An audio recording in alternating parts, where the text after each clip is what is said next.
Welcome to the panel, Syrians under temporary protection, the case of Turkey. We have a delay of 10 minutes, so we're sorry for that. My name is Kemal Kirişci. I am a retired professor from Boğaziçi University, and since then I've been working at the Brookings Institute in Washington, D.C. Before I introduce you, our panelists, I have to apologize from one of our young colleagues. I'm really ashamed of what I'm going to say. As a person who received the education of the 1960s, I was complaining that I was coming all the way from DC, so let me not only be a moderator, let me also be a panelist, I said. And Mr. Murat talked to Nihal Emiroğlu, and they made me the moderator of this session. So when I realized this, I really felt so bad. And maybe you realized it yesterday when I was delivering my speech. I normally do not tweet, but yesterday I tweeted, and it was received with a lot of interaction. The panelists, I said, and I complained, are always or mostly men. So I was complaining that the moderators are always men, and now they made me moderator. And I also attended the municipalities panel yesterday. Just like all speakers and panelists, Professor Nihal, she did a great job. And in terms of use of time, I realized she was speaking so fast, and I'm a person who speaks very slow, on the contrary, and we have a delay of 10 minutes. So without further ado, I would like to briefly introduce you, our panelists. And I also kindly ask them to abide by the time limit. I asked them to keep their presentations shorter than normal so that we will be able to get your questions. So, Mr. Murat, I specifically asked him to sit next to me because he has a very good reputation. He explains the issues very well, just like telling a story, but sometimes he takes too long, so I can intervene if he takes too long. We have Abdullah Ayaz, who wasn't able to join us today, unfortunately. He's the director of Migration Administration. So I asked Mr. Murat to explain the process to us on behalf of him. How did we reach these huge numbers of refugees? Turkey was not a country hosting such large numbers of refugees. Of course, we did have an experience in the past. In my own panel, I also talked about it. Turkey played a relatively important role in the preparation of the 1951 Geneva Convention during the Cold War era. We received a great number of people from the Soviet bloc countries, and up until 15 years ago, there was a big building, a high-rise in front of Ak Merkez that still hosted second-generation refugees from the Soviet countries. Things started to change in the 1980s and 90s, and I'm sure Mr. Murat will talk about that, so he will give you the background. And then Ayhan Kaya, unfortunately, in the last minute, he wasn't able to make it because he had a connecting flight to Sparta, and now he has to fly from Antalya, so he can't make it.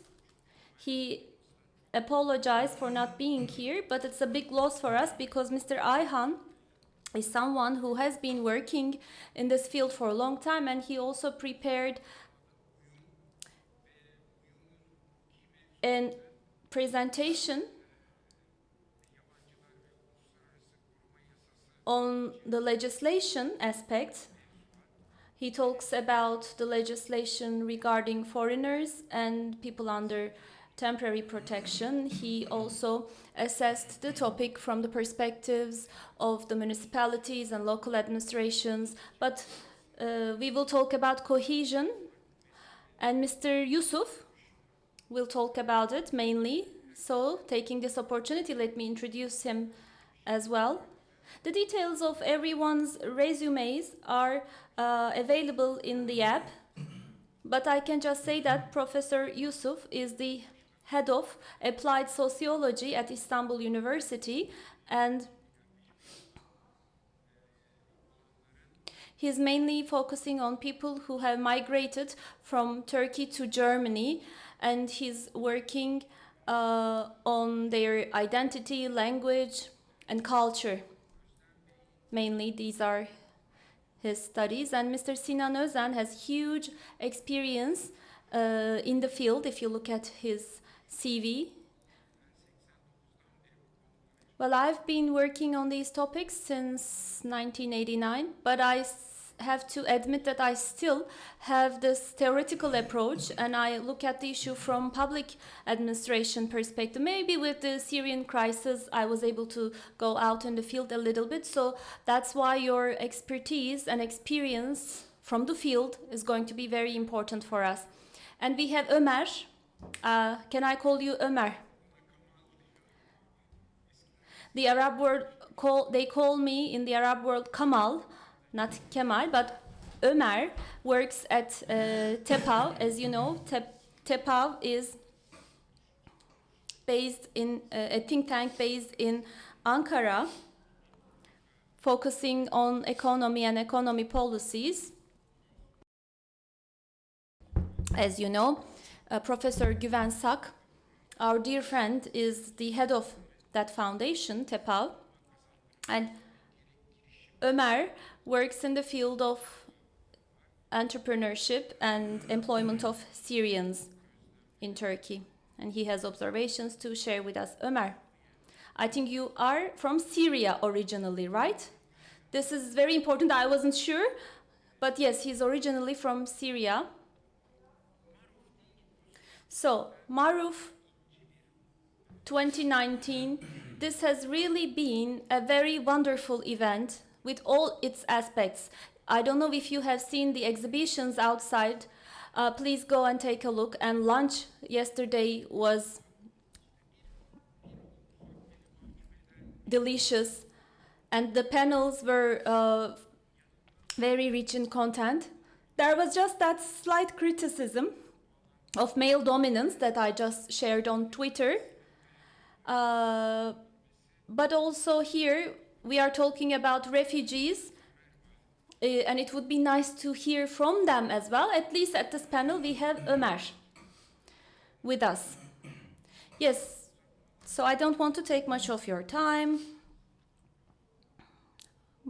Professor Murat, I'll give the floor to you. Please take about 8 to 10 minutes, and I'll get back to you again in the second round. I feel a lot of pressure now. No, we have a timer. Let's pay attention to that. Okay, it's a very nice opportunity for me to speak at this panel about Syrians in Turkey. Years ago, I had a book called Syrians in Turkey, and this panel is now called Syrians under temporary protection. So it's like Omar being called Ömer in Turkish. So everything is changing, and in this new process we try to understand how things work. So let me walk you through this process that Professor Kemal talked about. We're still trying to understand what we are going through, and we are where we are moving forward. Professionals, UN agency staff, NGOs, we more or less know as people who are working in this field what's happening. But I don't think the public at large or the politicians are really confronting or facing this situation. Looking at our book, History of Migration in Turkey, as Kemal Karpat said, Turkey has always been related to migration. Years ago, we had 13 million people in this country, and now we know our population. So we face migration all the time. So we are ultra mobile in a way as Turkish people within our borders. So that's another dimension. Yesterday, we had the mayors speaking here. They were giving their population 10 years ago, and we can say that population of all districts have doubled in 10 years or even more. So this internal mobility combined with external mobility really impacts the cultural pattern in Turkey. And we have seen it time and again. Before the Republican era, we had the Balkan migrants coming to Turkey. Even before that, in 1915, we had the Armenians. But looking at the period starting as of 1923, the Turkish Republic starts to build a new identity. And in this identity building process, people who are ethnically or nationally similar to us are brought to the country. And not only ethnic similars, but we have the Bosnians, Tatars, Albanians, but now we all consider them as part of the Turkish society. We don't even think they are foreigners. But that's a huge success. A society being able to create a new identity with all those newcomers is a very good thing. But there is one exception to that, the Kurdish people. The Kurdish people didn't come from outside. They were always here, but we always otherize them still when we define them. That's a whole different topic, which is not the topic of today. But in terms of the social structure in Turkey, human mobility has always played an important role. After 1923, the first step was the population exchange, as you know. During the population exchange, we can call it a forced migration. It's a very dramatic thing. After 80, 90 years ago, we might be proud of that and we might be talking about the positive aspects, but the initial process was not an easy one.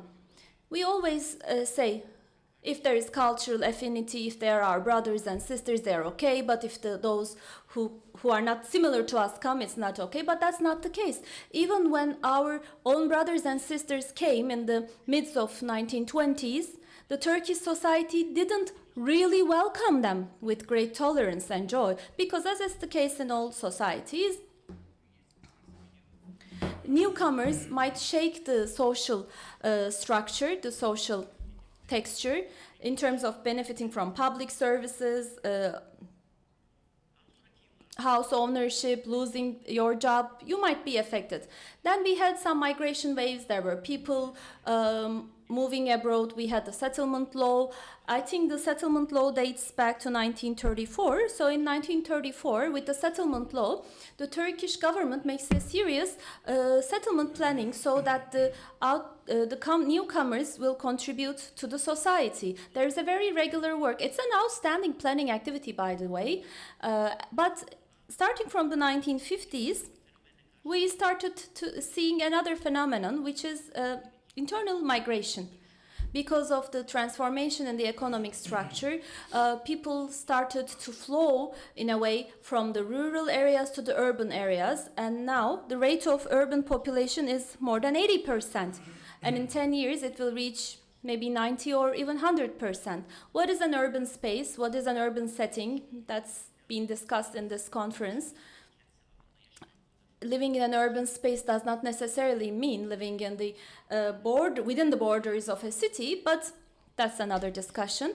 This is one of the most important pieces of social transformation in Turkey. Most recently, we had the local elections, and our candidates, mayors, went to Trabzon and Rize to have rallies over there. We know the reason why, because in every city we have people migrating from other cities and they have their own political identity. So this internal mobility makes it easier for those outsiders to be welcomed more. And then in the 1960s and 70s, we had Turkish people migrating abroad. So for the first time ever, we started to talk about discrimination, cohesion, harmony, exclusion, etc. And then Turkey started to control people coming from outside. Those of Turkish origin were more welcomed, but those who weren't of Turkish origin were not really allowed. So in 2011, we only had 58,000 refugees in Turkey, as defined by the UNHCR. But until that time, Turkey used to be a transit country for foreigners, but a target or destination country for people of Turkish origin. And what happened in the last 8 years? Let me just talk about it in a few minutes and wrap up. With the coming of Syrians to Turkey, unfortunately, it was not only a humanitarian operation, but it was a political decision. We all know it. After the Arab Spring, the entire Middle East region started to change. All the regimes started to collapse, and Turkey was shown as a role model in Europe, in US. So the Turkey we had back in 2010, we were more democratic, we were respectful to human rights, and they wanted to also transform the Arab world into a more democratic society, and Turkey was seen as a role model. So we have started to see what happened in Algeria, Egypt, and some of them were bloody events, some of them were more moderate, and then lastly, the crisis broke out in Syria, and it was expected to last not for a long time, but that's not what happened. During that time, there was a particular political understanding in Turkey. People believed if the Syrian regime is separated and if we have democratic regimes established in the entire Middle East region, and if they can transform the system that has been created by the Shia so far, and if we can make sure that the Sunnites come into power, Turkey can become a regional power that governs the Middle East. That was the perception. And it wasn't only Turkey that thought like that. Other countries also supported Turkey in this endeavor, but things changed. Turkey opened its gates to the refugees. It was not only a response to a humanitarian crisis, but it was a political message. But the government didn't pay attention to that initially. Until 2017, we kept looking at Damascus. Instead of looking at the refugees entering Turkey, we kept looking at Damascus, because we thought we would solve the problem if things changed in Damascus. Maybe that was true until 2014-15, but then we had ISIS, we had Russia, we had Iran, we had the US policies transforming and changing. So our capacity to really rule the region decreased every single day. We weren't able to devise any policies about refugees. And let me also briefly talk about the institutional capacity. Back in 2014, when if our director from the migration administration was here, he would talk about it. But Turkey established its first unit to work on migration administration in 2014. And we did it in this EU negotiation process because the EU said if Turkey is going to be a part of the EU in the future, we need to have a common migration management and common border policy. That's why we needed an effective civilian administration, and that's why the migration administration was established. Despite its inexperience, that institution worked wonderfully in the last years. They really had an incredible performance. They started with people who had no experience in this field, but they were able to develop this huge capacity. And now, a very interesting thing is happening in Turkey. We might complain and see the shortcomings, but in Turkey, we have this record number of refugees flocking to Turkey, but the politicians weren't responding enough. The society is doing its best. The people are trying to accept. Bureaucrats are doing their best.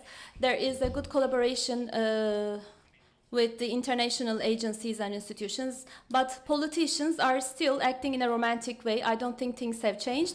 So let me stop here and abide by my time limits. Thank you. Yes, this was great. In merely 10 minutes, you were able to cover all these events, offer us this broad horizon, so thank you for that. Yes. Especially the last bit, post-2013, your observations are quite insightful.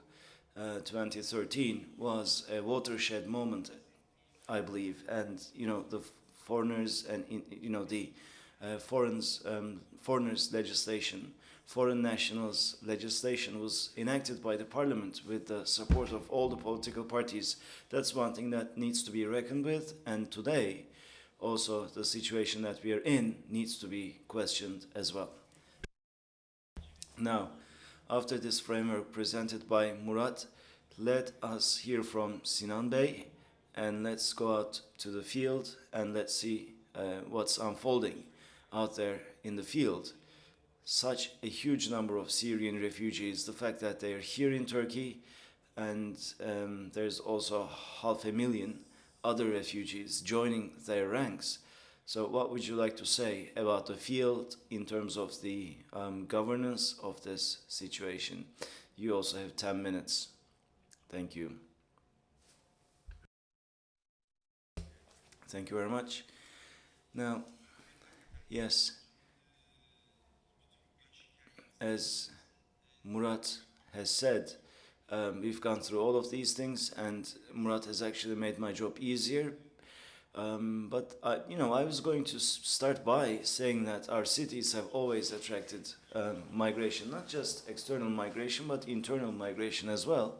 Immigration has been a very important topic since the very beginning, but municipalities do not necessarily put immigration, a rise in population, cultural encounters at its core. We've never done this as Turkey. Mainly we focused on the parties like the gecekonduz, the slums, this and that, or urban poverty and so on and so forth, employment and so on and so forth. So basically we have focused on the implications of immigration, but not immigration per se. And as for the Syrians, yes, it's a national, international incident, and international organizations didn't turn a blind eye to this, neither did the municipalities. And now we know that municipalities need to do certain things when there's a sudden movement of immigration. And I think this has been a good opportunity for cities, for municipalities to finally reckon with this fact. Now, currently I'm the director of this program called RESLOG, financed by the Swedish government, Swedish Union of Municipalities, Turkish Union of Municipalities, Marmara Union of Municipalities, and Çukurova Union of Municipalities actually got together to discuss immigration. It's a platform whereby we discuss everything immigration related. Sudden and extensive movement of immigration in 2011 has caused our municipalities to experience certain problems.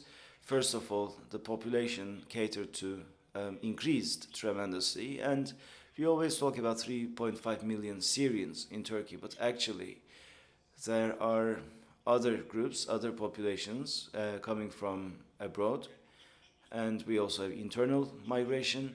Let's put internal migration for a minute, shall we? Because the problems that I'm about to cite are about rendering services to foreign immigrants and social integration. And also we never talk about which city received how many Syrians, how many immigrants. I mean, yes, there are tables, but we never necessarily talk about it. But we need to know the populations that come to the cities. In the summer months, Minister of Interior said that refugees in Istanbul that are registered in other cities would be sent back to the cities that they're registered in, and all the municipalities were quite perplexed by that, because they thought that they wouldn't be able to host these people because people have been flocking to Istanbul following the internal migration pattern, and that was something that was seen as reasonable by all, because Istanbul can absorb more refugees. We're talking about a certain number of refugees on top of 16 million people in Istanbul, but in places like Reyhanlı, Antep, Kilis, the ratio or the parity between the local residents and immigrants is quite different. So this is the difficult situation that many municipalities had to face. Municipality financing is yet another problem area. As you would know, the sort of allocation that municipalities receive from the state are based on citizenship. So with the same budget, municipalities now have to find ways to cater to the needs of a larger population, and this has brought about an important financing problem. And Turkish Union of Municipalities at the beginning of this year actually initiated and published a report about this. Municipal financing, how to improve municipal financing and allocations from the central government is what they focused on. Another problem that cities experience for Syrian refugees or for other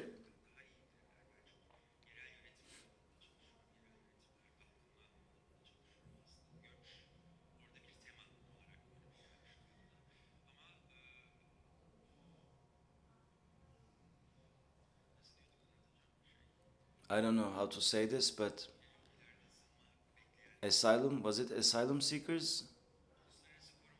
Those under international protection, so there's that dimension as well. So with all of these categories, these numbers are actually much higher. In Zeytinburnu, there's as many as Afghani and Uzbeki refugees.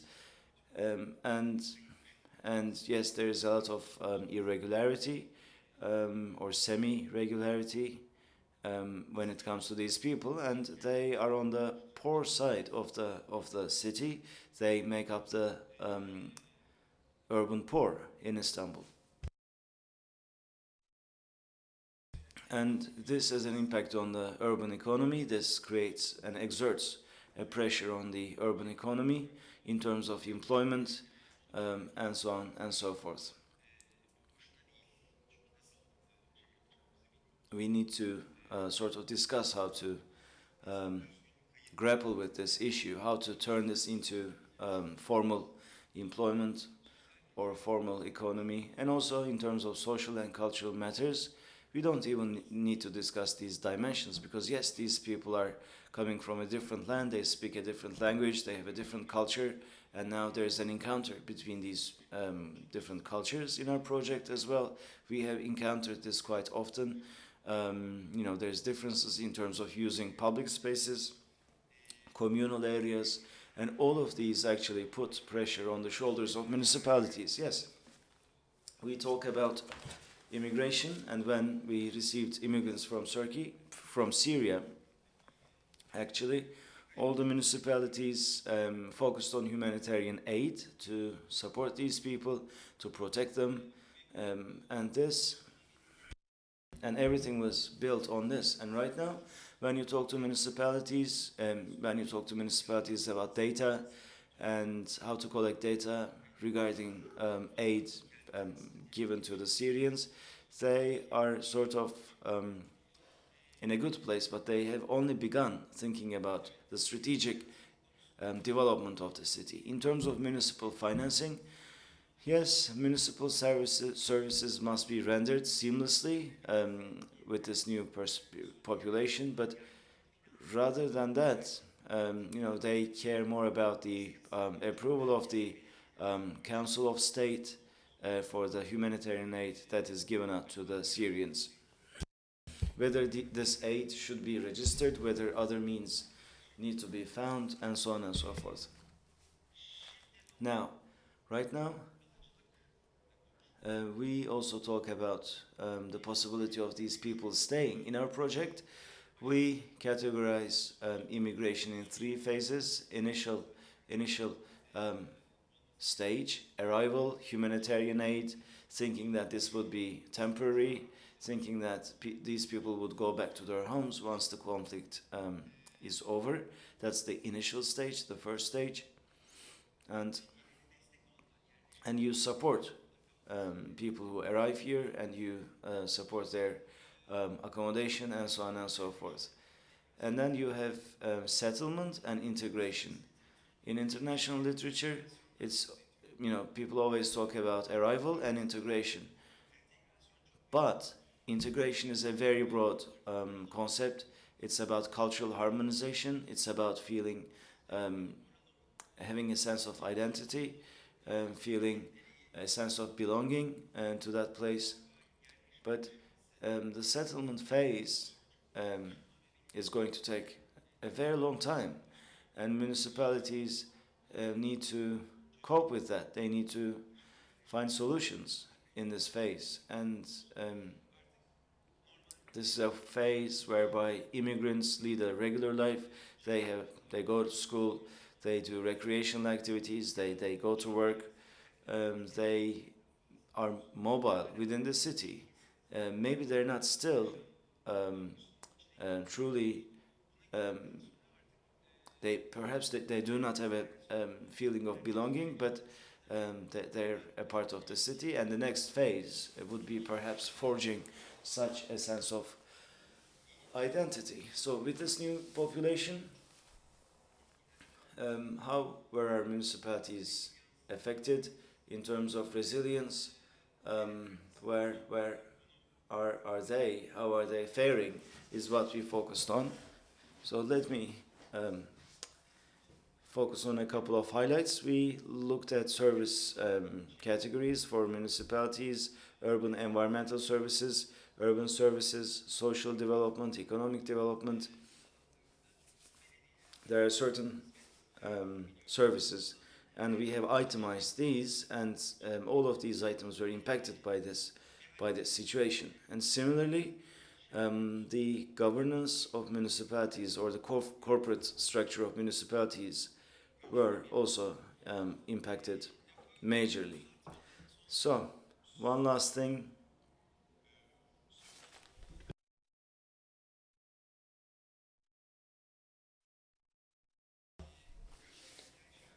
Now, we are a country where cities grow with immigration, and up until now we haven't been thinking of immigration under this perspective. Large international irregular movements of immigration have meant that we need to focus on these topics. Those who arrive here and what they experience, especially in terms of poverty, turns this into a local authority matter, a local governance matter, and that's why we need to increase the resilience of municipalities, just like in disaster management, climate change management, earthquake management. We need to focus on the resilience of our municipalities. I think this is a very important topic that municipalities need to reckon with. Immigration is within us, yes, and local authorities will have to find a way to answer the needs of the population. Thank you very much. Now, Murat made some observations, and this was a great addition to his remarks. Without taking too much of your time, I would like to turn to Yusuf Hoca. Yusuf Hoca, I'm guessing that you know what you think I'll be asking. You know about Germany. You studied Germany. Our citizens went to Germany temporarily in the 60s and 70s as Gastarbeiters, but they became permanent. They were there to stay.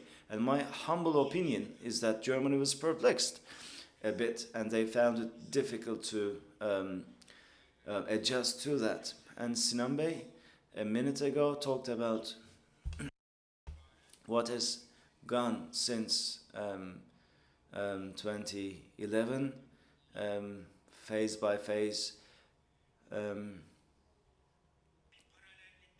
So do you see any similarities between these two cases, and what would you like to say about the sociological implications of this situation? Yes, this is very tough, trying to discuss this very difficult matter in 10 minutes. So let's begin with the most difficult bit. You asked me to find similarities between Gastarbeiters in Germany and Syrian refugees in Turkey. Every time we raise this point, people say, the naysayers say, how can you compare Syrians and Turks? We went there as workers, they came here as immigrants. Of course, it's not difficult to perhaps compare the two, but yes, we did go to Germany on a temporary basis. We went there willingly, but we've been there for 60 years. Currently, more than 3 million people live there, and 50% of them are citizens, the remaining not. And those who haven't become German citizens still hope to go back to Turkey. There's a difference between hoping to go back and going back. Syrians hope to go back, but that doesn't mean that they will go back. As experts, when we talk about this, we are reprimanded by certain people when we say that Syrians are here to stay. There is this backlash that we experience, but there's a pitfall here, and if we warn people about this pitfall, then we get all the blame. This is an observation. We are saying that, you know, these people have been here for such a long time. Yes, they were forced to come to Turkey, but now we need to talk about their permanency here in Turkey. Yes, their status is still under temporary protection, but the vast majority of these people are going to stay Turkey, and that's what we need to discuss at every platform. But still, Turkey is still saying that people need to go back. There needs to be a safe zone. It's easy for them to say that. That would prove popular. But when you say Syrians are here to stay, let's make policies to embrace them, your votes are going to go down. And as someone who's responsible, if you're responsible, you need to assume this risk. Chancellor Merkel didn't embrace 1.5 million refugees because she loves refugees. If that is the thing that needs to be done, despite the risk of losing votes, despite the risk of giving up politics, she accepted the refugees and she took that risk. Right now, whether we like it or not, there's this fact that's in front of us. We need to sort of reckon with this fact.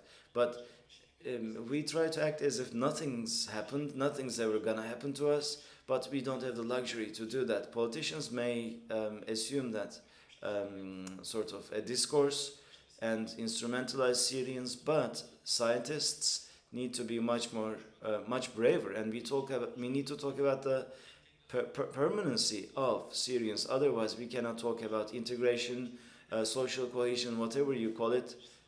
And there's a confusion of terminology here, but we cannot do that before we acknowledge the fact that these people are here to stay. The ABC of this is to accept and acknowledge that Syrians are here to stay. Only then can we talk about the other matters.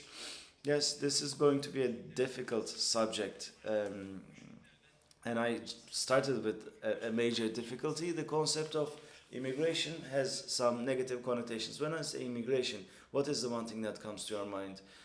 Do you think about white-collar workers? Do you think about glamorous surroundings? No, when we say immigration, I mean, the one thing that comes to mind is poverty, I would say.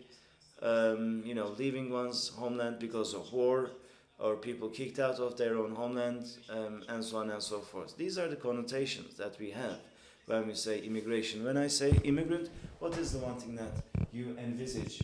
Something positive? Do you have a positive image in your head?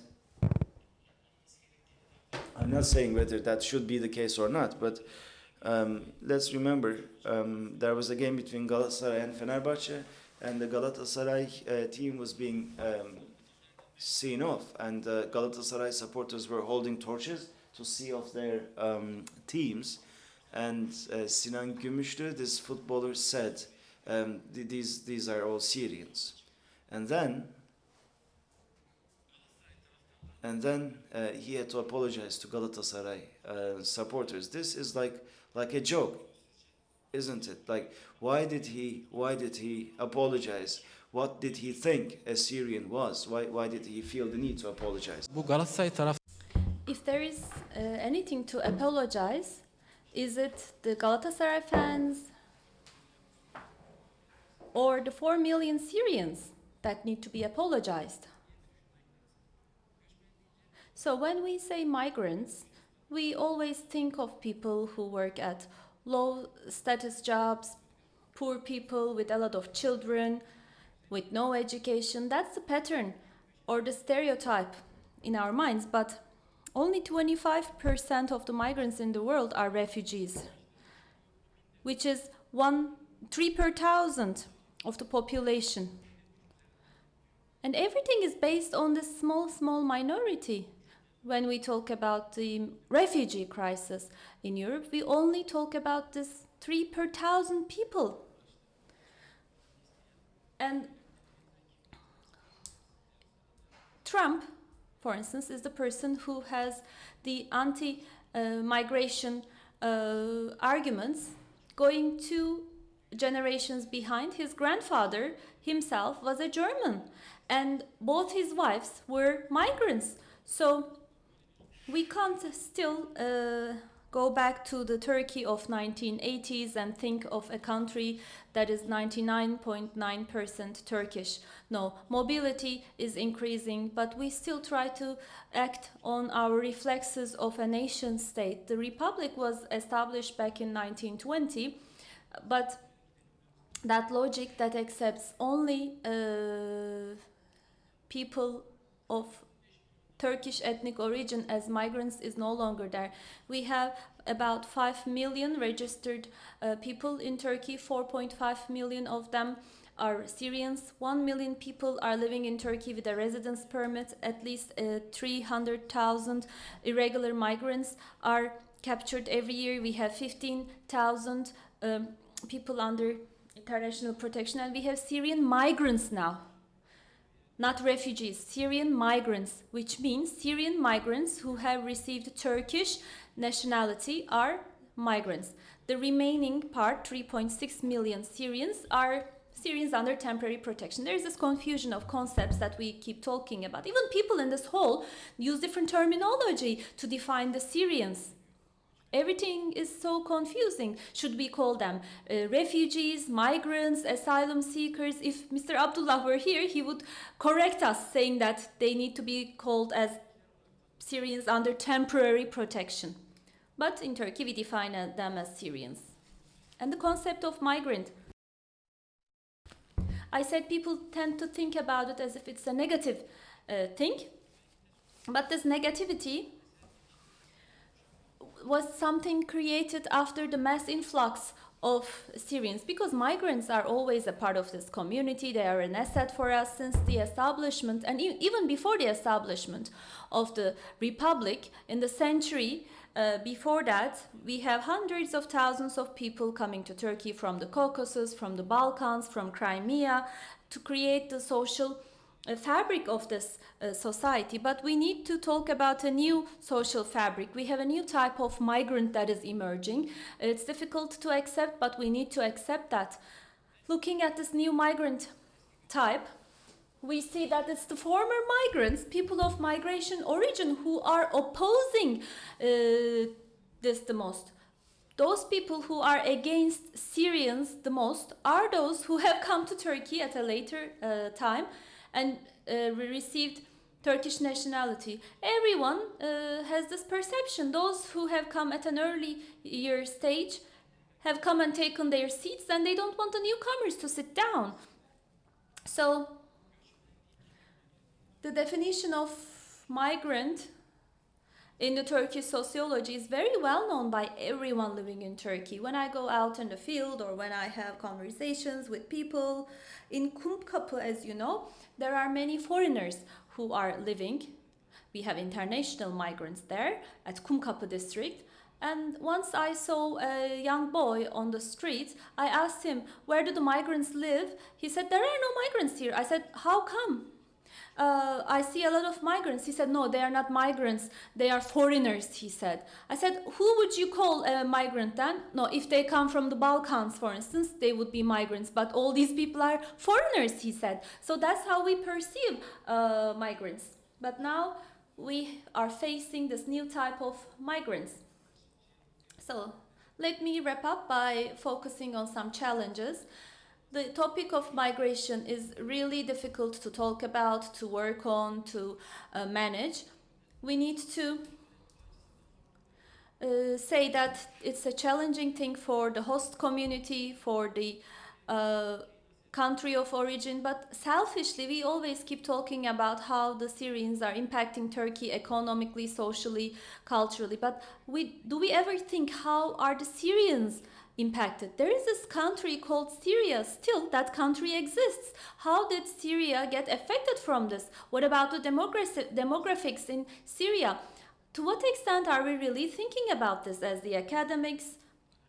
To what extent are we having a fair research, or are we able to prepare reports on this? So we need to look at it from different facets, different dimensions. Yes, Professor Kemal is looking at me, so let me just wrap up by talking about cohesion. Again, when we say cohesion, we always expect a selfish attitude. We want the Syrians to be harmonized with us. We have a list of things to do for the Syrians, just like the EU is imposing on us. We are imposing on the Syrians to be harmonized. From baby Syrians to the senior ones, we are harshly criticizing all of them. But what do we need to do? Don't we need to do something? At least you should say hi to your Syrian neighbor when they say hi to you, right? We will not do anything, but we expect the Syrians to have cohesion overnight. What do you mean by cohesion? How can a person have cohesion? The answer is simple. If the Syrians are invisible, then it's good. Cultural invisibility, they need to be invisible in terms of their appearances, their clothes. So this cohesion, is it any different than assimilation then? One last word to conclude. Who is more ready for integration? Because we said it's a two-way street. The host community also has things to do, we said. So believe me, the Syrians are more ready than the Turkish society for integration. If we're to talk about migration, study and research migration, we need to discuss how we can convince the Turkish society to live together. And the administrators need to make sure that the Turkish community will be more welcoming, embracing, and tolerant when it comes to the Syrian community. We should no longer be focusing on the Syrians, but we should be focusing on the Turkish people and talk about what they can do for integration. I have a lot to talk about. I have a lot in my chest, but let me stop here. Yes, I think the last questions that you asked, they are really very important. I hope we can keep them at the back of our mind. Towards the future, we keep those things in our minds. When we make these observations, by the way, we watched a video yesterday called The Guest. And this is really parallel to what we have seen, this concept. I'll go back to Omar now, because we shouldn't make him invisible. He should be visible. I got the message from Professor Yusuf. Omar, based on your work, can you share your observations with us?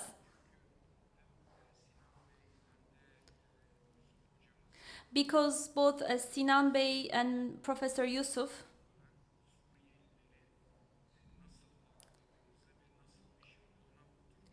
both speakers talked about how we perceive the Syrians and how we perceive stereotypes, but I know from your work that there is a more nuanced image. And one part of this is the entrepreneurs.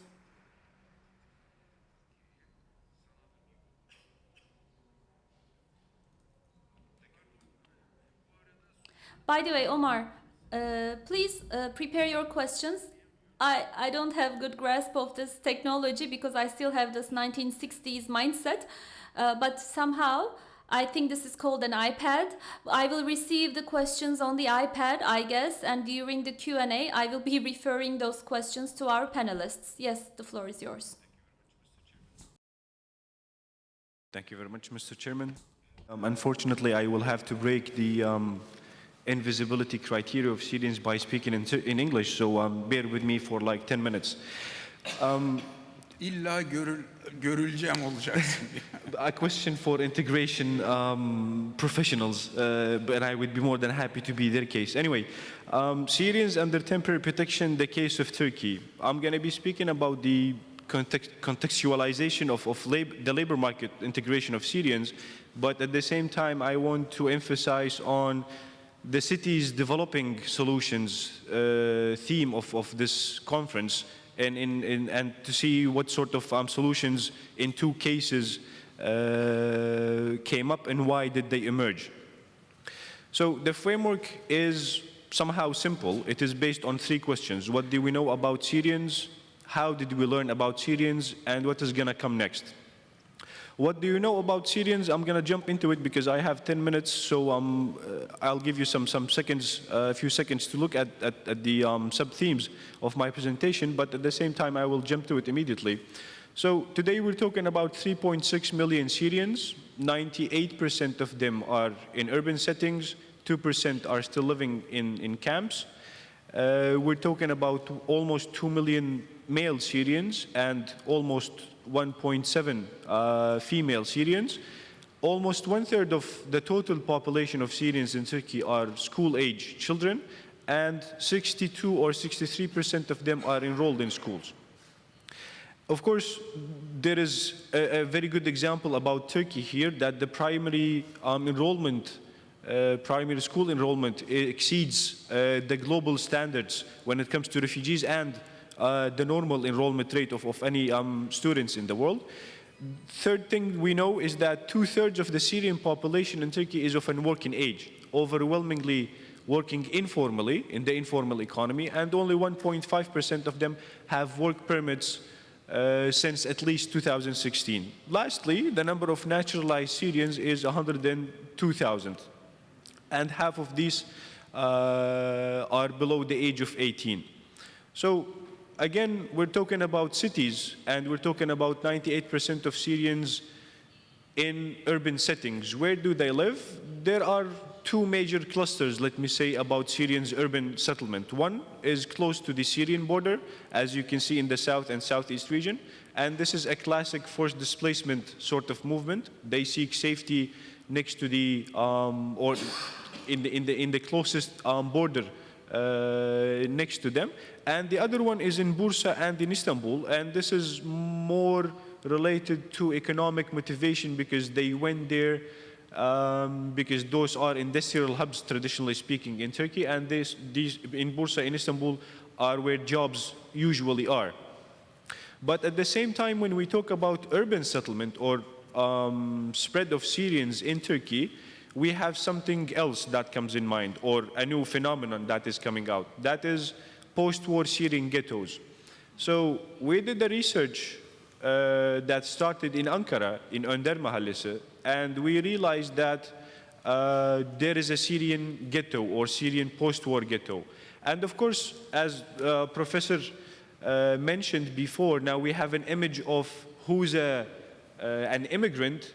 You have a certain image in mind, and at the same time, when we say a ghetto, there is a classic image that pops up in mind. But at the same time, the concept itself developed over the centuries, not only the last decades, and I'm more than happy to discuss these details with you later on. But when we see that in Sultanbeyli there is no ghetto, it has to do with the municipality's involvement, and as a city developing solution, the municipality established the Sultanbeyli Refugee Association, and they are very engaged with the Syrian population living there, and this was one of the reasons why a ghetto did not emerge there compared to Sultan Gazi and Fatih districts of Istanbul.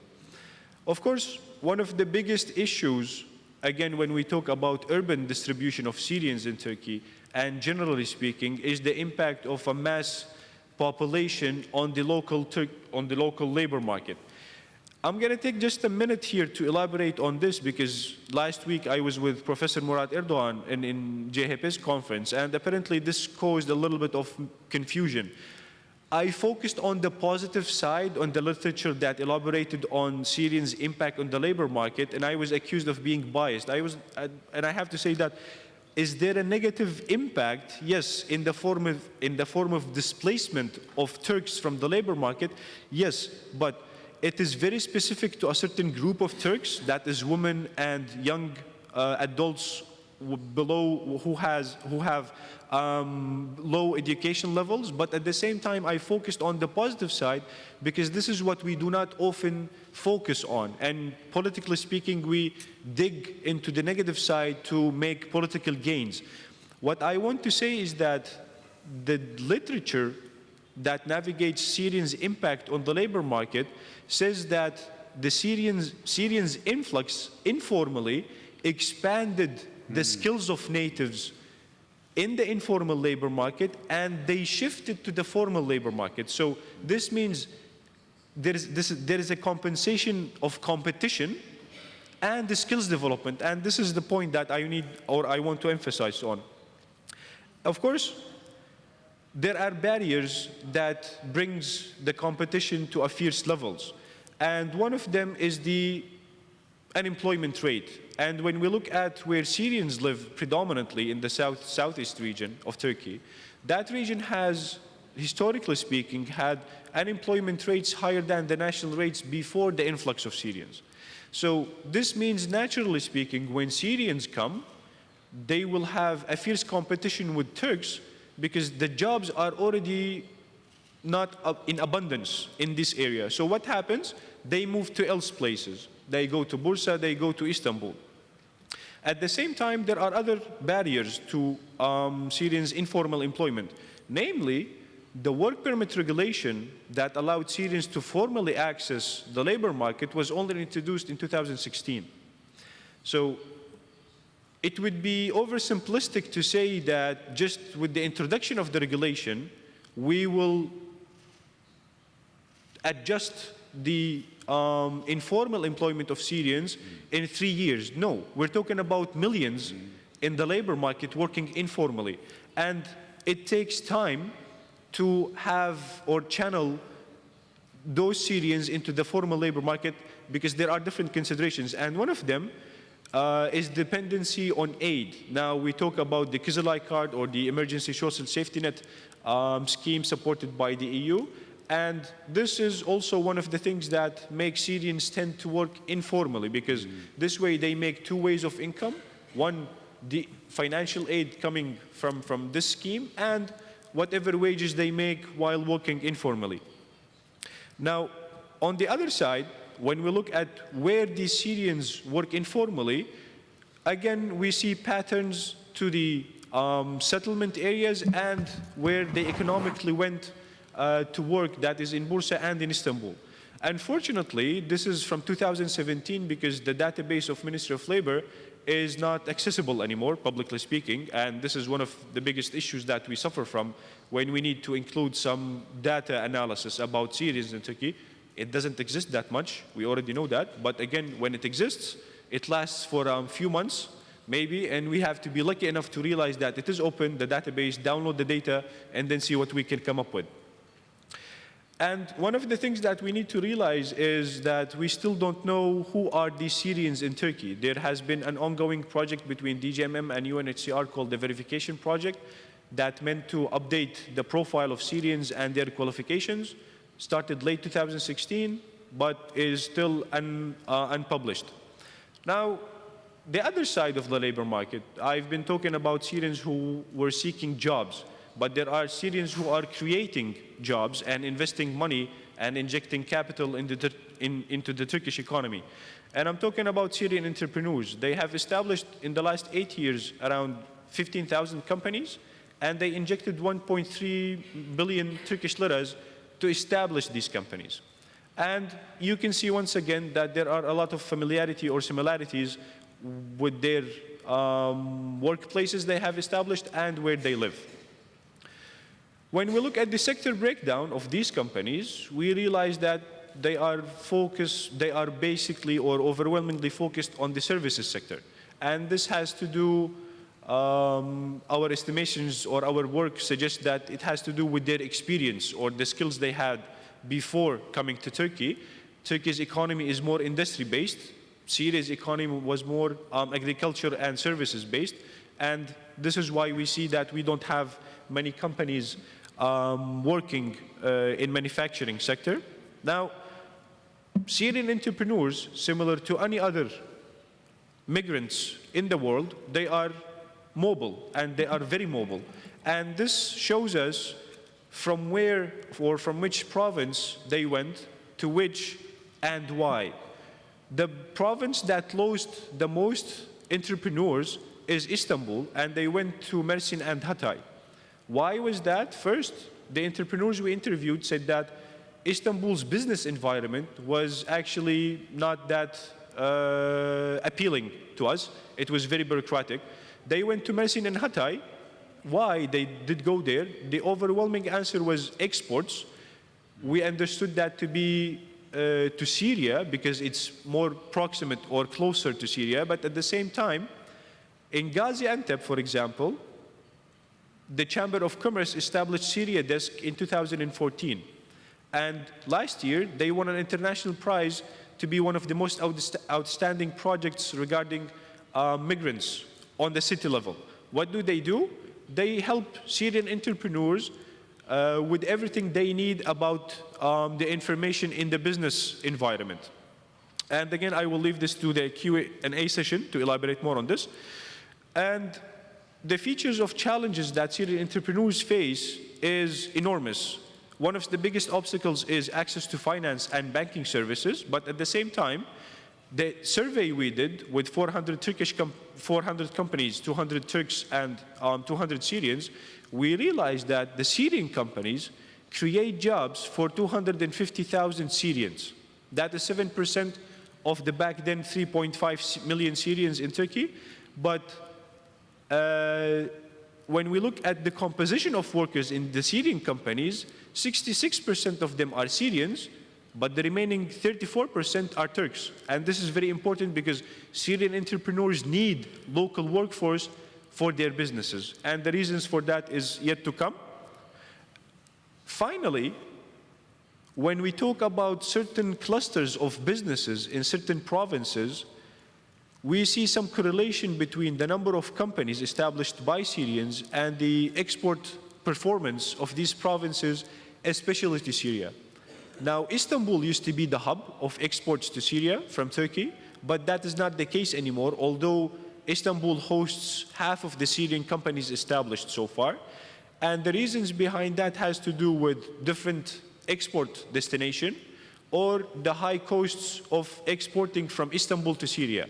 At the same time, Mersin, Gaziantep, and Hatay are compensating Istanbul's export performance to Syria, and we see some correlation, positive correlation, between the number of companies and the provincial exports to Syria as well, especially for a certain number of years between 2013 to 2016. Lastly, my last slide, thank you very much for listening so far. What comes next? Well, protracted displacement. We have Syrians under temporary protection for the last 8 years, and this subject has been discussed by my previous colleagues here on the panel, saying that, are we going to accept them or not?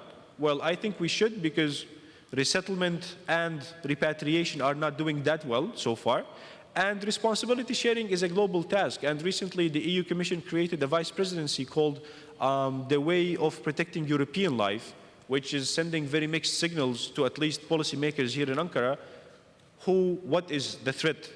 Thinking of that. Lastly, because the potential Syrians have, economically speaking, at least entrepreneurs, we need to support them to have more inclusive job opportunities and further contribution to the Turkish economy. And this is going to be limited unless we have them integrated into the global value chains. And this is only achievable through procurement contracts with big businesses around the world. Thank you very much.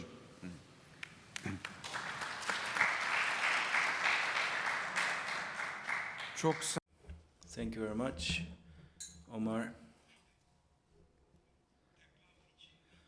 For TEPAV,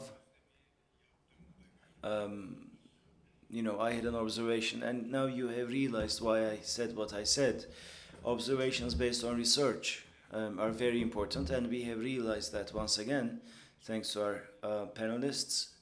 But actually, one more dimension, and one more thing that Omar actually raised is the fact that despite everything, despite the negativity outlined by Yusuf about Syrian refugees, we know actually that they contribute to our national economy in terms of export and employment. Yes, they haven't talked about that, but there is the tax side of this matter, because these people pay taxes. And also one more thing that's not really discussed is the fact that from international community there are funds coming into Turkey. That's something that never gets discussed due to political reasons probably. And these funds contribute exponentially to the regional economies as well as the national domestic budget. We'd like to thank you very much for sharing this with us. Now, there are many questions. I thought that we would have another round, but we simply do not have the time for that. But there's this question that I have, that I also received here. Let me read that out very quickly. And as I share these questions with you, please also try and answer this question. Here's the question. This is for Murat Hoca, but I would like to ask this question to every one of you. Murat, Erdoğan, after 20 years, the Syrian population, how would you see them? If you were to compare them with Turks in Germany? My question was actually about the first part of this question. After there was a discussion yesterday, Murat and the film producers of the film that we saw yesterday, Andaç Hanım, they talked about the fact that we need to focus on the next 30 years and the implications of immigration in Turkey in the next 30 years. So what would you like to say about this? Sinan Bey can talk about local authorities. Yusuf Bey can talk about, well, you know about this topic in and out. You can talk about the sociological implications. And Omar, perhaps you could talk about the Syrians themselves. And Murat, I also would like to hear from you. You haven't talked about it, but for a couple of years now, you have been running this project called the Syrian Barometer, and there are two dimensions of that barometer. One has to do with the perceptions of the people of Turkey and vice versa, the perception of the Turks by the Syrians. So if you could please answer these questions. The first question is for Sinan Bey. Let's begin with him. Yes. Sinan Bey, here's the question to you. Regarding Syrian immigration on a national scale for the empowerment of local authorities, what sorts of policies should be developed? It's a difficult question. What would you say? I think the answer was hidden in your presentation anyway. How should we go about doing this? We have 20 minutes, if I'm not mistaken. If it's fine to extend our time a little, we started 10 minutes late, so let's add that up. So,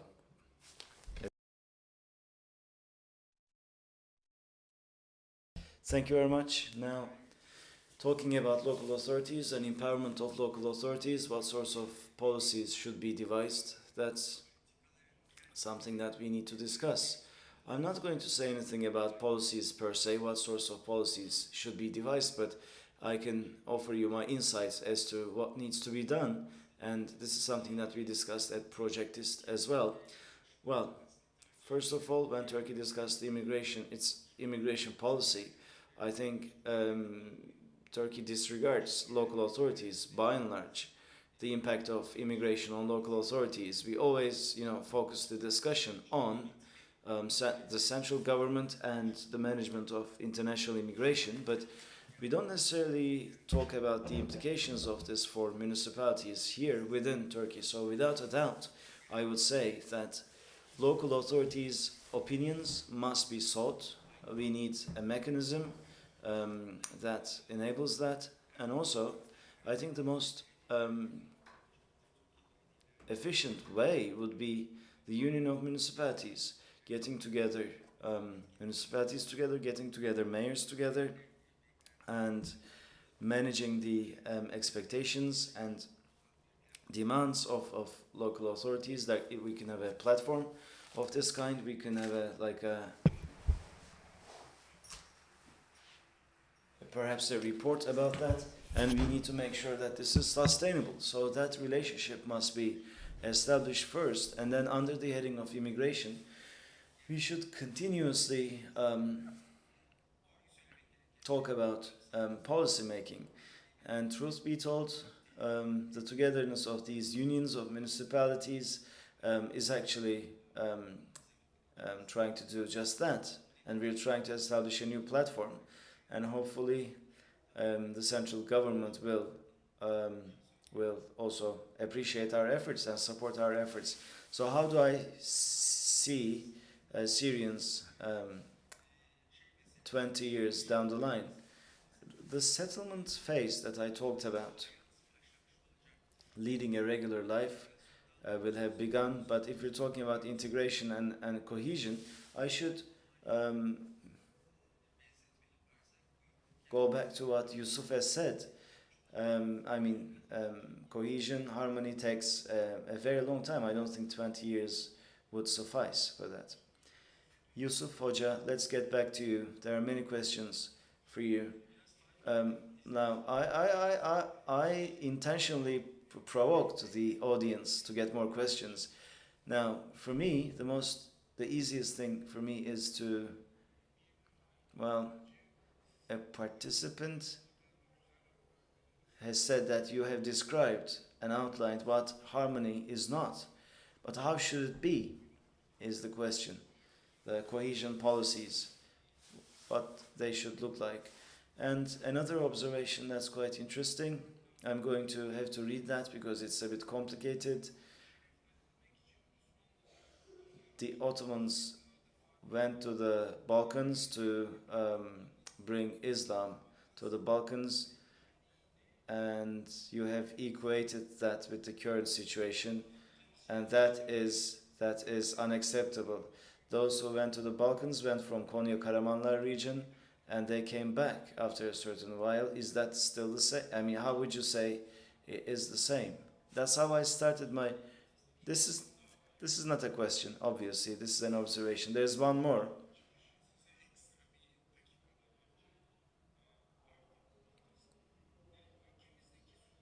Syrians in Turkey.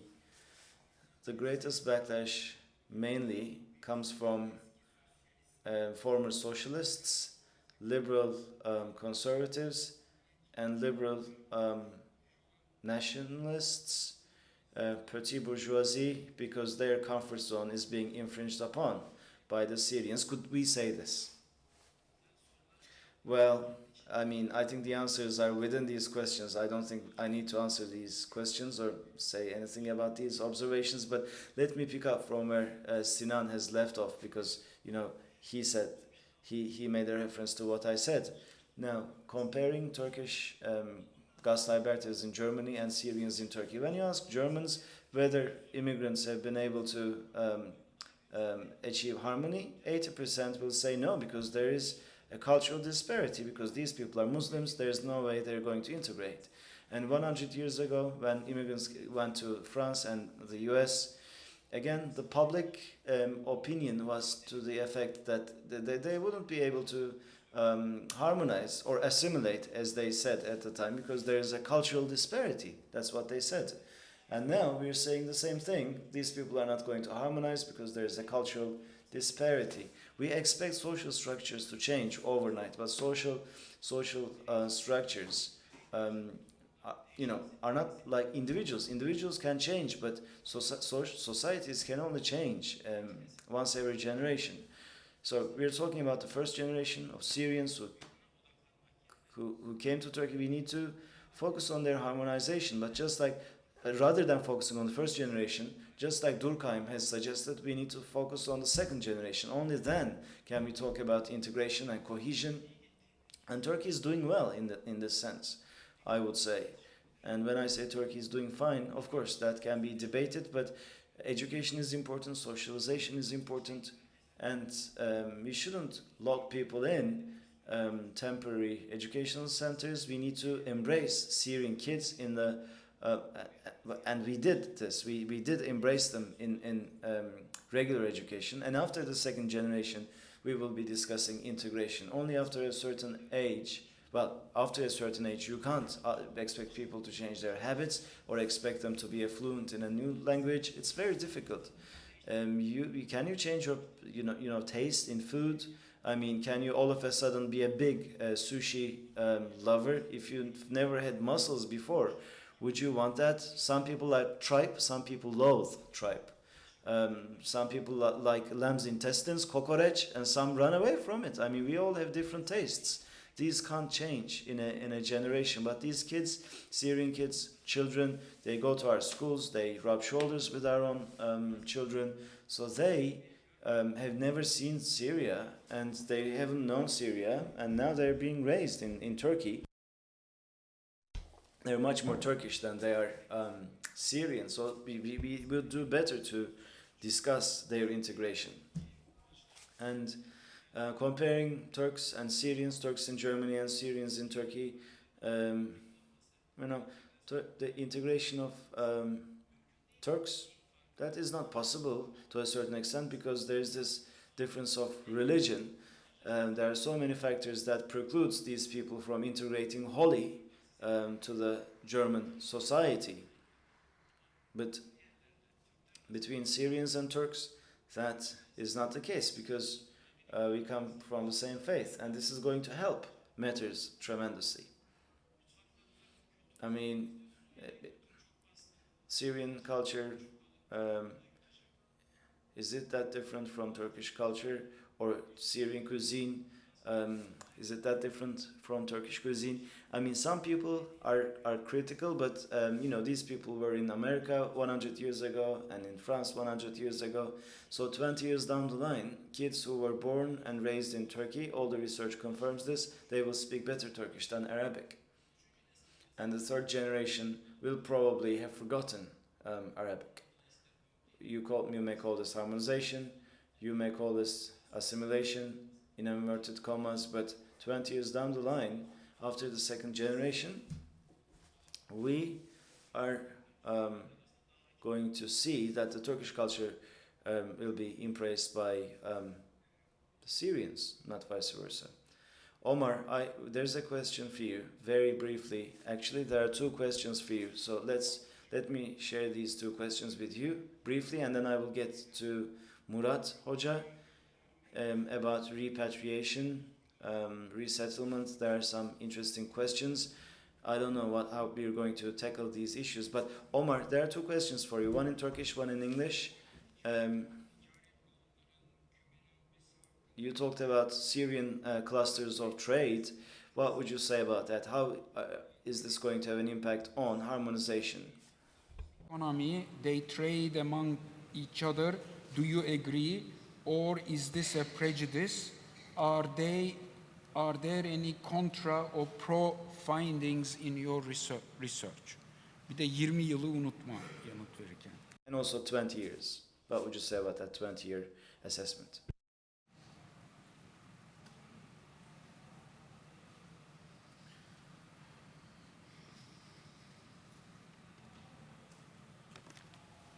Well, I'm going to start with the second question about trade within the Syrian community itself. When it comes to the services sector, at least when we did the research in 2018, the businesses running in the service sector, they are established to largely serve the Syrian population. I don't say anything against that question. But at the same time, what I've seen as an anecdote, at least yesterday, and I'm not going to speak from a research perspective. Yesterday, I went with my colleague, Ayşegül, to have dinner, and the night before, I went by myself to a few places here in Istiklal, and they are restaurants, services sector once again. And the night before yesterday, there were as many Turks as Syrians in the place that I was eating. So how does this came to be? I think it's about experience. It's about exposure. It's about accepting the fact that, well, it's a Syrian business. It's serving food. To judge whether it is good or not, we need to try it.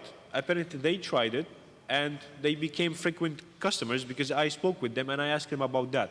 Back to our research, in the services sector, for example, here in Fatih, in Istanbul, we've seen that because of the nature of the businesses they establish, trade or activities are largely involved in the Syrian community, or like limited to the Syrian community. But at the same time, when we talk about exports, there is a businessman in Kahramanmaraş whose customers are Adidas and Barcelona, the football team, and he does not even compete with the domestic market. He just exports these textile products that he produces.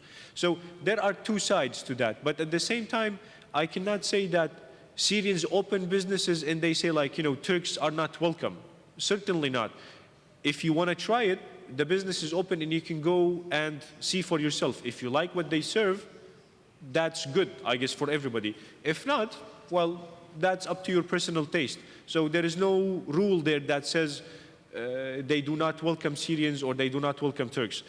Back to trade and the impact along the years, I think the current conditions of trade at the provincial level are very important to keep in mind that there are businesses reviving the foreign trade balance sheet of certain provinces, and this is academically proven in certain regions. The foreign trade balance sheets of certain regions in the south and southeast region turned positive after the influx of Syrians, and this was linked only to the mere influx of them. It was not correlated to their businesses.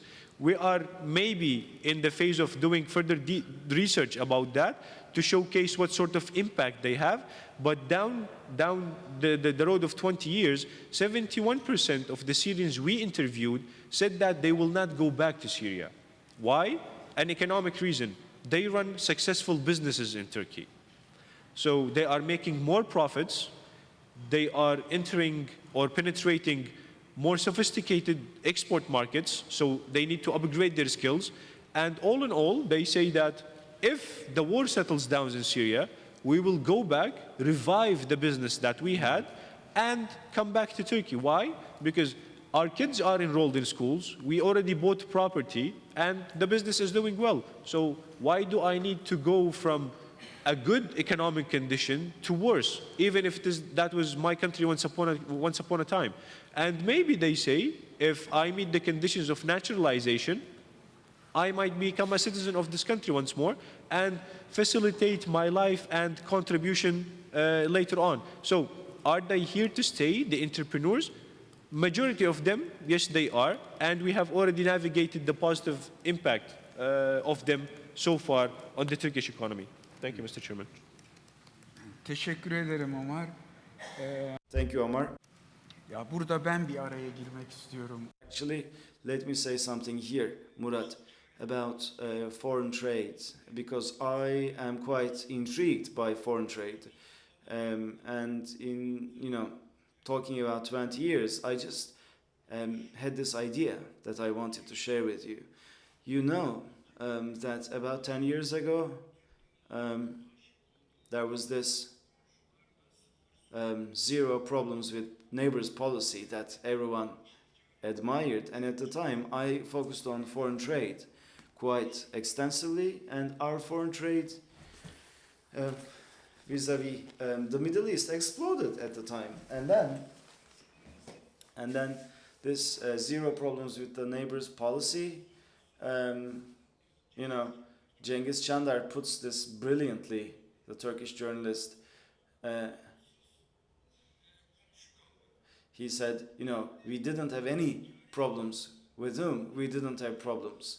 So, thinking about 20 years down the line, and by the way, Omar talked about some positive aspects, but for that to happen, Turkey has got to improve its relations with its Mid-East neighbors. You know, there's a lot of countries that we need to improve our relations with, so that this potential can truly be unleashed, this potential that Omar talked about, so that our foreign trade can appreciate, and so that we can create new jobs in the region, create jobs and prosperity in the region.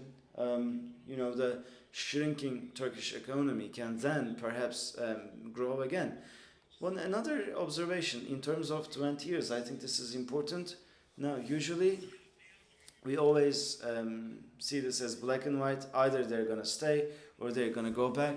But Omar has focused on something really interesting, going back and forth. I mean, this is something that we don't discuss. In '89, when I first embarked on my journey in my career, I remember it so well, like a vivid picture before my eyes, those trains coming, Moscovich, from Bulgaria, people flocking from Bulgaria to Turkey. And yes, they had a Turkic origin. 310 Bulgarian Turks and Pomaks came to Turkey. They were granted citizenship, and amongst these people, a vast majority of these people also got Bulgarian citizenship later on, but these people go back and forth right now, right?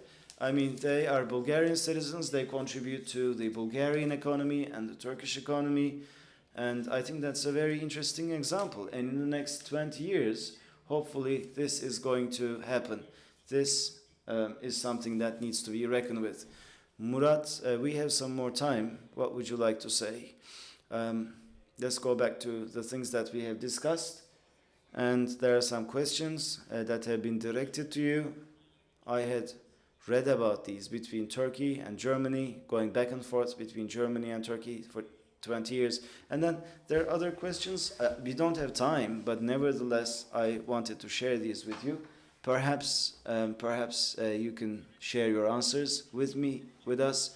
Greece, until the end of next year, will send back 10,000 refugees to Turkey.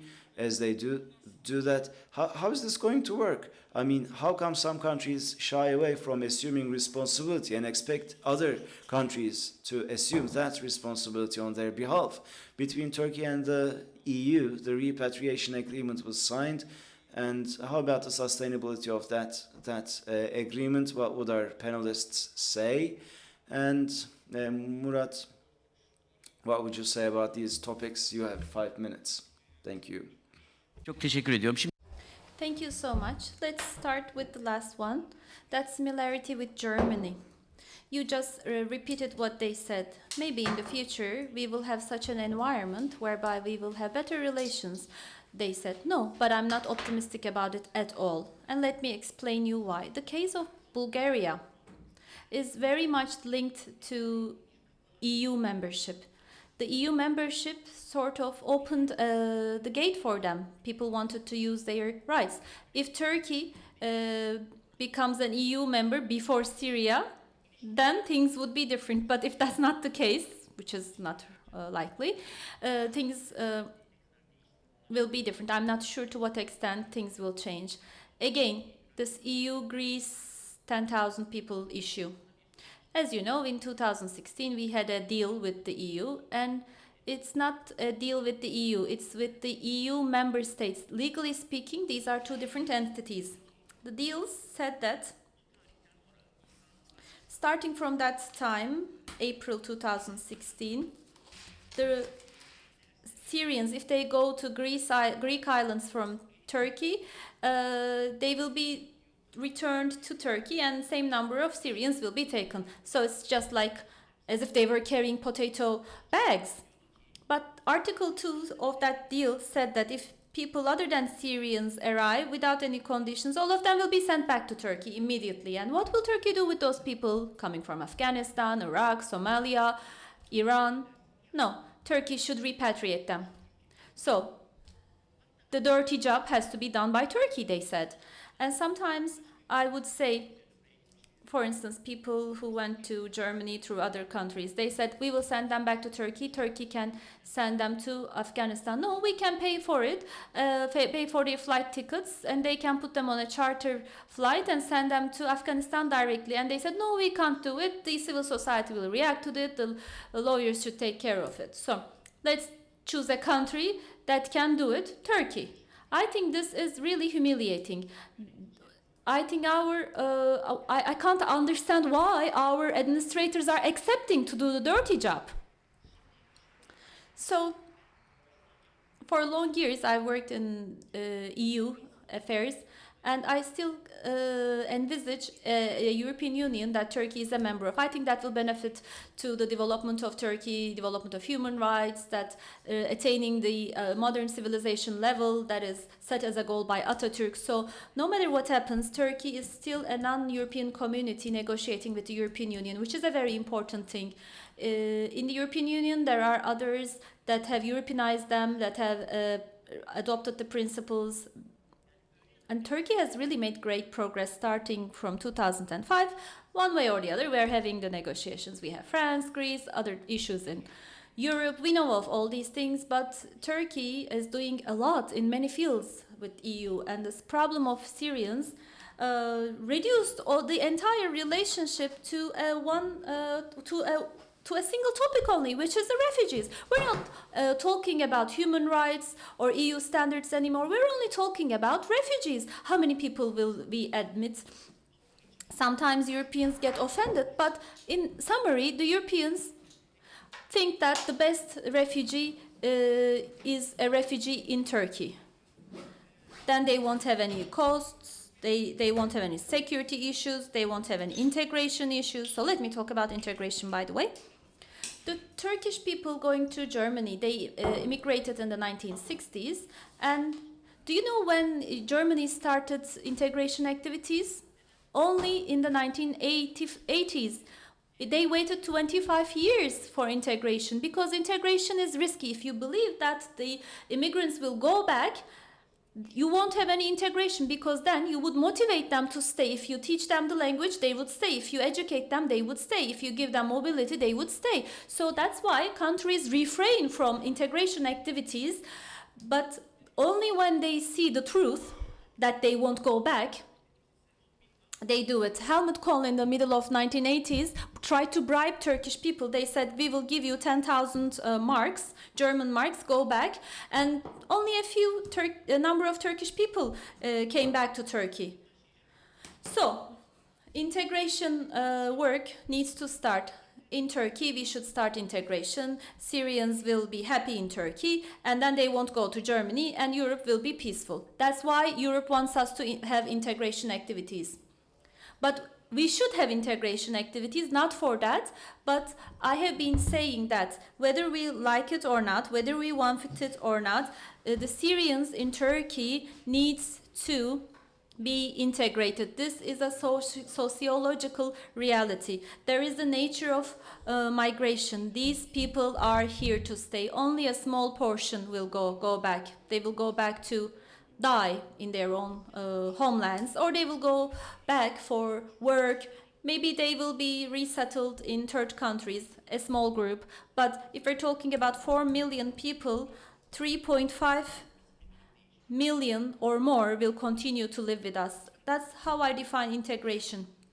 There are many definitions. I keep writing about it. Integration means that different communities can live peacefully in the same area. There is no model for this. They say something else if you go to Canada. They say something else if you go to Europe. How do we understand or perceive integration is different. It's sometimes confused with assimilation. But how can we live together in harmony? The first step is to consider the people in front of you as people first, and then have a rights-based human rights approach. If you don't do it, you create others. Are we going to be able to do this? I'm very sorry, but I have concerns about it. Let alone Syrians, even the Turkish community is a very vulnerable one, full of conflicts. It's the same in politics, it's the same in other fields of society. You talked about Galatasaray fans. Even among the fans, there is this huge culture of conflict that you wouldn't even believe. They live with conflict. They think conflict is sacred. Look at the political atmosphere in Turkey. Everybody wants to put their fists on the table. They are looking for politicians like that. Everyone wants to fight, and this is not only true for Turkey. Globally, there is this trend. Wonderful Trump is a living example of that. So, the problem with Syrians in Turkey is the same that the Turkish people in Germany are facing. If we're talking about a large group that have arrived later on, immediately they create a solidarity system. You can never assimilate that community, and it's also a big mistake to try to assimilate them. That community creates their own systems, ownership, and the local community is afraid of this. We have 40,000 Iranians living in Turkey, and nobody's complaining about them, right? No one is concerned about them, but since the beginning we have really poorly managed this. I can't even say manage because we didn't do anything actually. Now we're talking about local administrations. Yes, the government of Turkey, did we have any settlement planning? No settlement planning. Everyone settled wherever they wanted. Now the governor of Istanbul comes up and says we have so many Syrians, they should leave. I mean, the population of Syrians in your population is 3.6%. In Kilis it's 80%. And in Urfa it's again 80%. So they should be sending the Syrians to you. How can a governor decide this? There should be a central system. Can you do this? Can you send 10,000 Syrians to Niğde, 10,000 Syrians to Kastamonu? No. My clear recommendation is to remove the barriers in front of people's mobility. Omar put it very well. Economic activities always contribute. They contribute to the community so that they will be self-sufficient, but they are living in these restricted areas. They can't open a bank account in the bank. They can't go to Bursa if you are living in Istanbul. And then let's increase economic participation. It's been 8 years now. First of all, the status of temporary protection has no meaning. The best alternative is to convert that status into a residence permit. Maybe then they will become citizens or naturalized, but you can't have integration activities for a community that you define as people under temporary protection.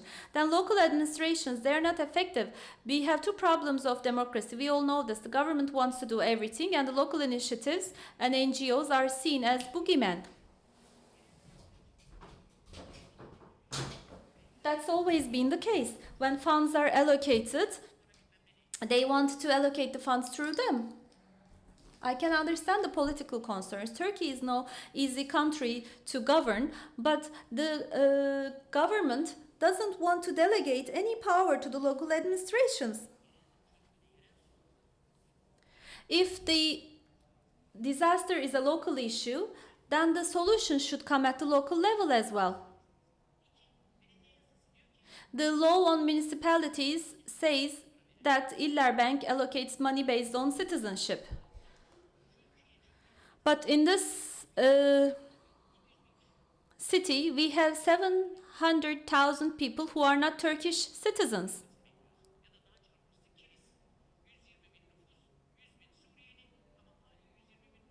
So we have so many people living in local areas, but things need to change. The local initiatives need to change. And I've been saying this for years. If we can manage the issue of Syrians in Turkey, it would contribute greatly to the diversity and culture of Turkey. But when we pay attention to the vulnerabilities of Turkey or capacity, political tradition, social reactions, we can say that this is no easy job. Yes, that Syrians barometer study, the new results will be announced in 1 month. We are horrified. there is so much hate in the Turkish community. There is so much concern.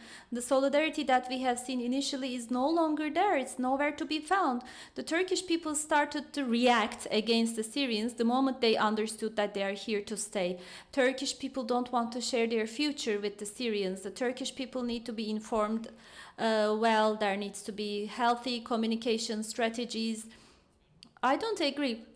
The Turkish society has gone through an important test and has shown incredible solidarity. They don't like the Syrians, they want them to leave maybe, but all of a sudden Turkish community was able to live with 4 million new people. That's not a thing that we should underestimate, but the resilience of the society needs to be increased, just like the municipalities. I'm just going downhill like a truck, but let me say a few more words. Everyone is waiting, I know. So let me say one more thing. Will the Syrians living in Turkey strengthen our relations with the Middle East in the future? Let me say something very striking to you. We have Iranian refugees in Paris. They are a barrier in all the relations of Iran and Paris. If you go to Europe, we have the Academics for Peace or the FETÖ group. When it comes to relations between Turkey and Germany, Turkey and France, Turkey and Belgium, they're blocking these deals. We tried to organize a meeting in Germany. They were almost attacking that meeting. Sometimes those political developments are barriers for the country, not intermediates. So it's not a romantic field at all, I have to say. So what about in 20 years? Let me just say that and conclude. In 20 years, well, it's all about us.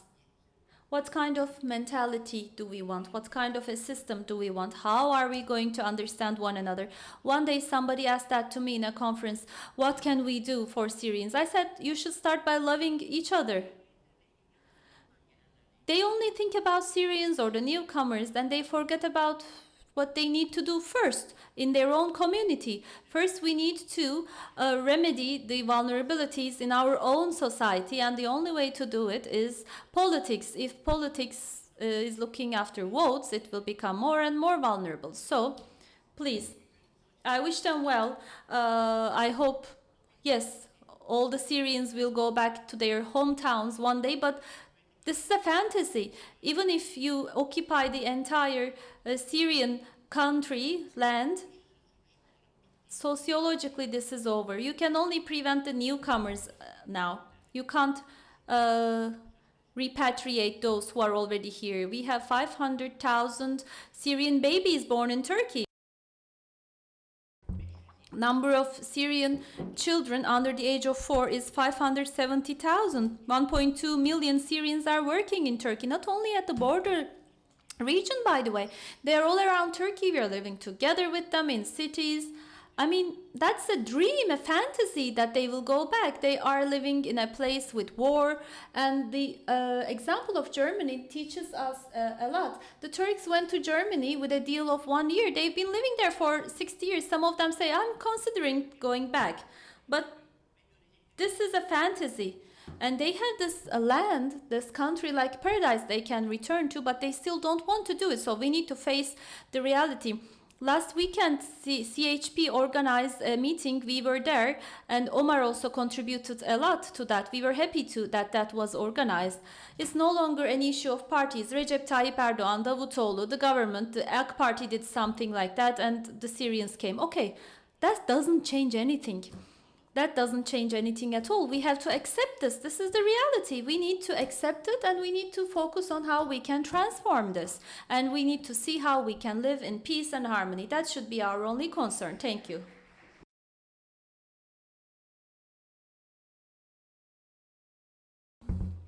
I said I wanted Professor Murat to sit next to me so that I could intervene if he spoke too much. But yes, he was out of control, but really, he had very nice observations. I'm slightly more optimistic. I think things will be fine. I think that's the dynamics. That's how it works in Turkey. I hope this will bring us to a better place in terms of integration of Syrians. So thank you very much for your patience. I would like to thank Sinan, Yusuf, Murat, Omar, all the speakers, and I would like to thank you for your attention.